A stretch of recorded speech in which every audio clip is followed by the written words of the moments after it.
તહેવાર છે ખબર છે? હોળી. હોળીનો બીજો દિવસ શું કહેવાય? ધૂળેટી. ધૂળેટીનો દિવસ શું કરવાના? રંગ કરવાના. અને પિચકારીથી શું કરવાનું? બધાને રંગવાનું. બરોબર? આપણો હોળીનો તહેવાર કેમ ઉજવવામાં આવે ખબર તમને બધાને?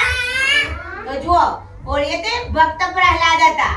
કોણ હતું? ભક્ત પ્રહલાદ હતા. એ છે ને ભગવાનને બહુ જ પૂજા કરતા હતા.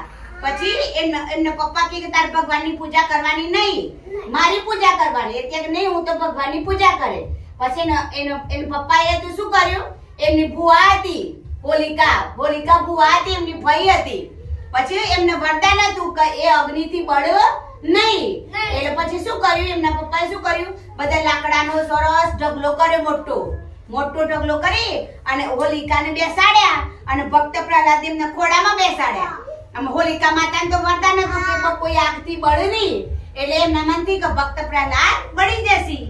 પણ પછી એ તો એવું થયું, એ તો સળગાઈ, અગ્નિ સળગાઈ, તો ભડભડ બધી અગ્નિ સળગી કે પેલા તો ભક્ત હતા, ભગવાને તો બચાવી લીધા. એ છોકરાને તો પ્રહલાદને તો ભગવાને બચાવી લીધા અને હોલિકા માતા તો સળગી ગયા. ત્યારથી આપણે હોલિકા દહનનો તહેવાર ઉજવીએ છીએ. તો ખબર પડી બધાને?